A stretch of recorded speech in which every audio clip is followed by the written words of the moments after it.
In today's episode, the Opel Senator and Opel Monza.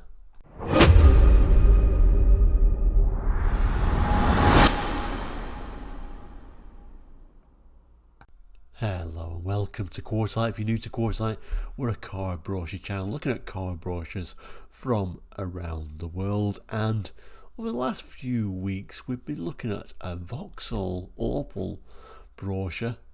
Today we're up to Opel Senator, Opel Monza, therefore we're at the end of the brochure, but if you missed any of the other episodes I will certainly do a link at the end of this one. So let's take a look at the brochure that we're looking at today.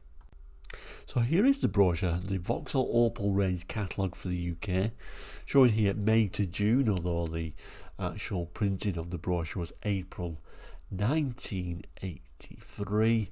We've got a little bit of a dealer stamp up here telling us it's originally from Ipswich, but if you want a close look at that, we've certainly looked at it already when we started looking at this brochure. And like I said, we will do a link at the end. So today, the fantastic Opel Monzas and Opel Senators. And then if we just zoom in on this sort of main image on the front of the brochure, we do see the Opel Senator there, with a few but not all of the cars in this brochure. So last week we ended looking at the Carltons, so that means this week we're looking at the real flagship models, the Opel Senators and Opel Monzas. Certainly a car at the time you certainly had a second look at, as it was probably overtaking you on the motorway. We'll have a look at the text and then we'll come back to these images and let's have a little bit of a chat about the Senator. But let's just read how it's describing it first. So it starts by saying Senator and Monza, new luxury saloons and sports coupe. The new Senator and Monza are the top models in the Vauxhall Opel range.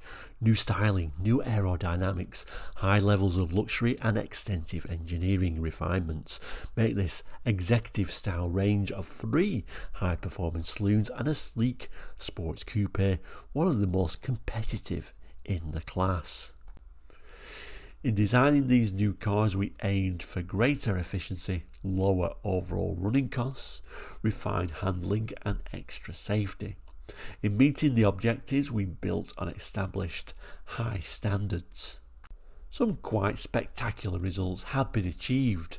The advanced styling and aerodynamic improved drag coefficients to only 0.39 for the Senator and a low 0.35 for the Monza, a remarkable 7% reduction, and the new slippery shape makes a significant contribution to improved fuel economy. As an example, how many cars capable of around 133 miles per hour can return DOT figures of, and DOT or DOT would of course be Department of Transport or Transportation, figures of 38.7 mpg at a steady 56 miles per hour, or even 30.1 mpg at a steady 75.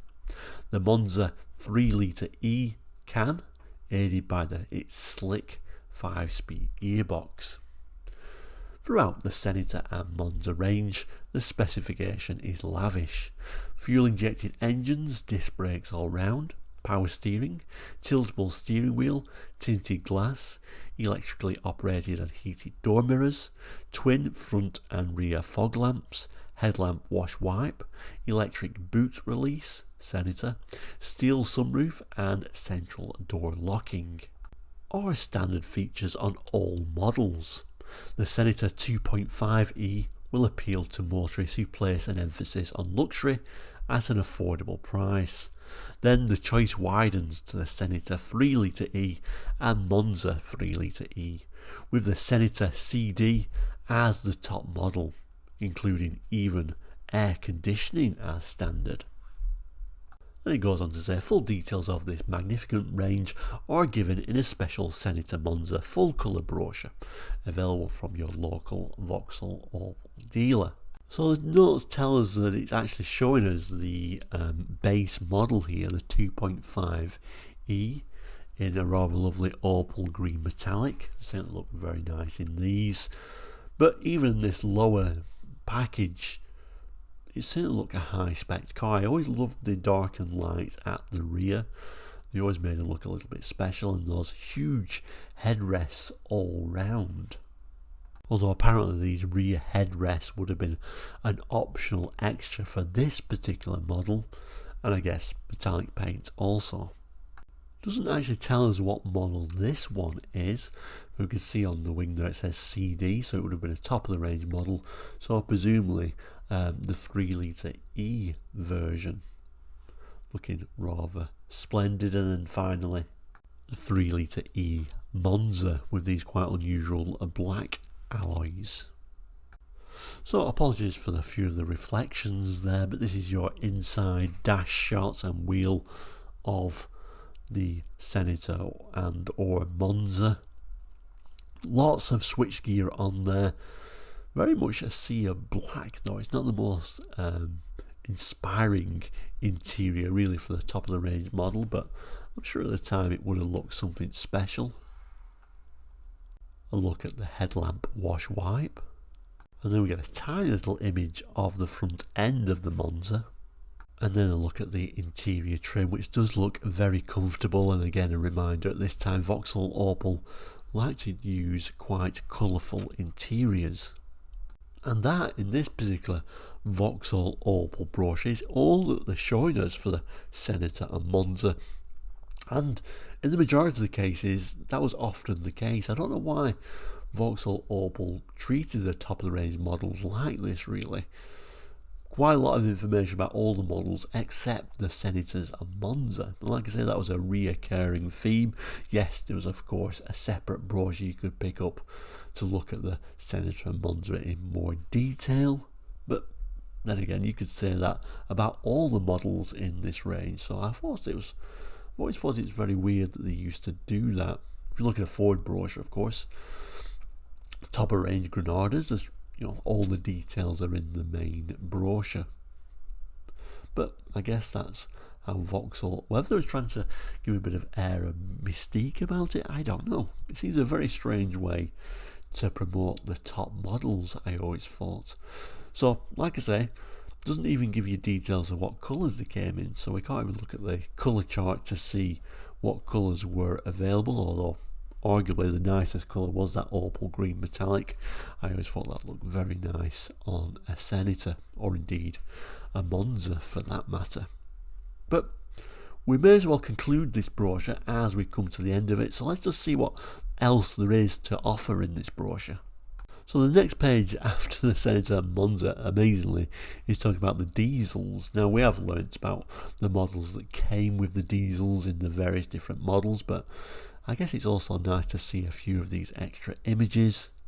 It gives us a glimpse of this Vauxhall Cavalier LD, as in diesel, in China blue.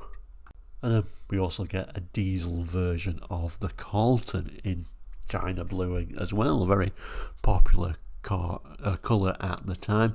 The Carlton would be a 2300 diesel. The Cavalier though would have been just a 1600 diesel.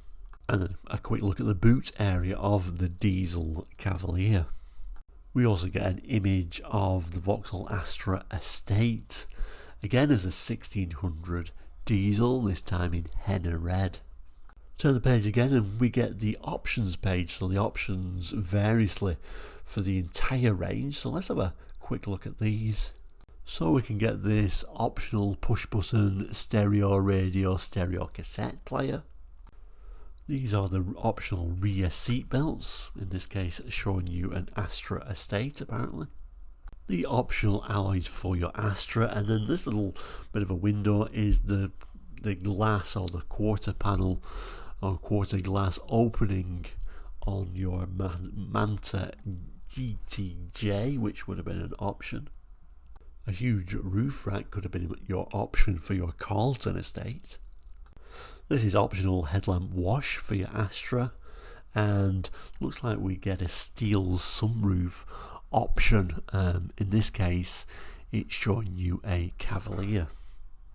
More optional alloy wheels this time for your Carlton, and then we've got some window switches which would have been the optional electric windows for your Carlton GL. One of those cheap or removable sunroofs for a Cavalier, and then optional auto transmission there showing for the Manta. Number 12 there is headlamp wash wipe, this time a Cavalier. You can't make it out that it is a Cavalier this time. And then the extra mirror there is your passenger side door mirror for an Astra.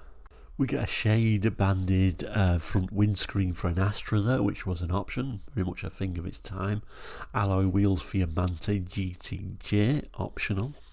Another option for your Manta GTJ, rear wash wipe. Another alloy wheel option, this time for your Cavalier. This unusual little system actually is a manual levelling system, optional for your Astra Estate.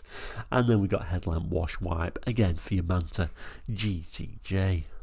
And then you got your various accessories that you could pick up at your Vauxhall Opel dealership. Your various GM cleaning products, and even a vacuum cleaner there you could plug into your 12-volt system. And then an unusual map reading light, dog guards, floor mats of course, and a pump. Child seats variously, thankfully they have moved on a bit. Mud flaps and various different other mats. Warning lights and triangle. Looks like we got touch-up paints. This little image here is actually showing a burglar alarm to annoy your neighbours. And then looks like some variation of a roof rack. Extra lights here shown on an Astra GTE, and then the last picture there is your various electrical coupling for your towing. You often saw Vauxhalls at this time doing a lot of towing for whatever reason. And at the end here we get various different rallying success. A Chevette 2300 HSR on winning form in rallying since 1977. A Manta 400 going through its paces in Rothman's team colours. And then interestingly we get a Vauxhall Astra rally car, interestingly on a W plate. So this is where your dealer stamp should have been rather than on the front cover there. Various little notes telling you, we can change things at any time. And then we've got the Vauxhall GL, GM and Opel badges. And then right at the end here, Vauxhall Opel Passenger Car Marketing, Vauxhall Motors Limited, Luton, England, V2599, published in April 1983. So there we go, that takes us to the end of this brochure, and indeed the end of the series for this Vauxhall Opel brochure for 1983. I guess the question is, what would have you picked from this brochure? For me, I just quite like the look of the Cavalier SRI, although I think everyone dreamed of Senators and Monzas of this period, but they were very expensive cars, to be honest with you. Most people could really only afford them on the second-hand market.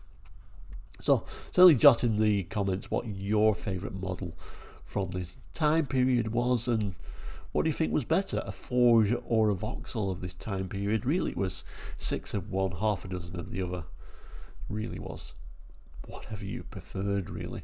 Both, of course, were big sellers in the UK and, of course, in Europe. But thank you so much for watching today. We'll end by saying please do consider subscribing if you enjoy this content. It really does help the channel, and of course keeps you in touch with the channel. We're doing a lot of content, so there's always something for everybody. But thank you so much for watching today. We'll end by showing the page for the Cavalier SRI, and then we'll add a couple of boxes here which will be for the full series. So if you click on this box now, you'll be able to watch the entire series, or in fact the entire brochure in one go if you want. And then there's usually another random box at the top here that YouTube chooses. But like I say, if you haven't done already, please do consider subscribing. It is completely free. It will always be free, and indeed you can also become a member now if you wanted to support the channel. But thank you so much for watching today. Please do take care. We'll see you very soon. All the best and goodbye.